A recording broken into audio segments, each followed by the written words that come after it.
Magandang gabi, Barangay Bangbang!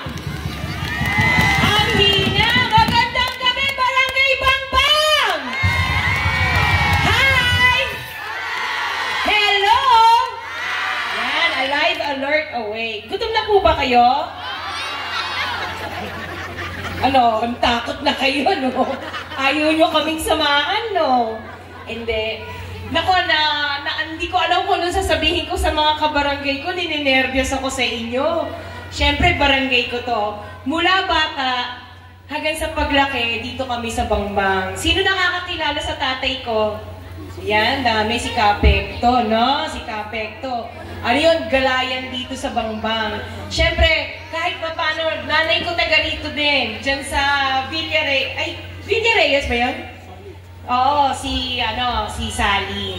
Doon sila sa dulo. Tapos, syempre, dito yung lola ko, lahat ng mga kamag-anak ko nandito. Sino mga Reyes dito? May mga Hello. Reyes, Santos, yan, mga kamag-anak namin. So, taga-Bangbang talaga ako. Si Mrs. Burka, baka may mga naging estudyante dito. Si Mrs. Burka, o, tita ko yun. Taga rito, oo. Tita ko si Mrs. Burka. Anyway, sa Bangbang, ako yung bumalik na anak sa Bangbang. Kasi tatlo kami magkakapatid. Ako lang yung bumalik dito. Yung kapatid kong isa kasi nasa Parañaque. Tapos yung isa kasama ko dito. Mahal ko ang Bangbang. Kaya yung unang-unang medical mission natin, dito sa Bangbang ginawa. No? Sino nakapag-medical mission dito? May binayaran po ba? Free, no? Free lahat. Free ang service. Siyempre, ang medical mission natin, pahapyaw lang yan eh. Ano siya? Band-aid solution. Ang permanent solution na pagpangarap namin para sa Pasigueño, magkaroon ng isang 11-story na ospital, na dekalidad, na nandun na lahat. May pang-MRI, may CT scan, may laboratory, lahat nandun na. No?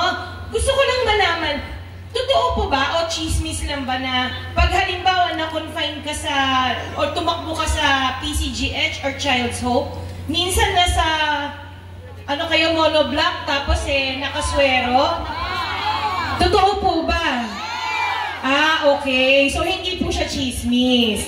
Kaya gusto natin magpatayo ng isang dekalidad na ospital na 11-story para ma-accommodate lahat ng pasyente. Dahil may sakit ka na, pahihirapan ka pa ba? Diba, no? Gusto natin na alam natin na magagamot tayo pagdating sa ospital. Hindi yun yung final destination natin. Tama po ba? Gusto natin, alam natin gagaling tayo sa ospital. So yun yung pangarap natin. And syempre, nagkaroon kami ng ugnayan ni Gov. Tamayo ng taga South Cotabato. Sa probinsya nila, zero billing ang ospital nila. Wala silang cashier. Meron din sa Sultan Kudarat, sa Iloilo. Pwede yun dito sa city natin sa Pasig, di ba? Zero billing, walang bayad ang ospital. Na lahat ng gamot nandun na. Kasi ang dami din nagsusulisit sa amin ng gamot dito. Tama po ba?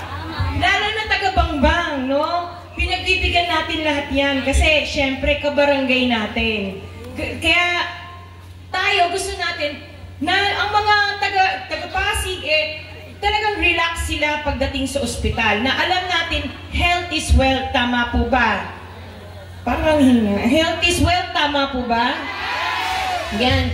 Kasi pag nagkasakit ka, sayang yung trabaho mo, hindi ka makakapasok. Yung negosyo mo, mapapabayaan mo. Kaya alagaan natin ang mga Pasigueño sa mapamagitan ng health nila. Okay po ba? Yeah. Isa pang pangarap natin, syempre gusto natin, sorry po ha. So, sasabihin nyo, si Ate Sara, sa ospital, sabi niya, 2 years lang, maitatayo na. Kaya po. Kaya this. Bakit? Meron kaming ospital na ginagawa sa Manila ngayon. Last year ko siya inumpisahan. Matatapos na siya ngayon taon na to. Kaya 2 years, gawa yung ospital natin. Kaya this. Tama po ba? Yan. Isa pang pangarap natin. Sino yung mga walang bahay?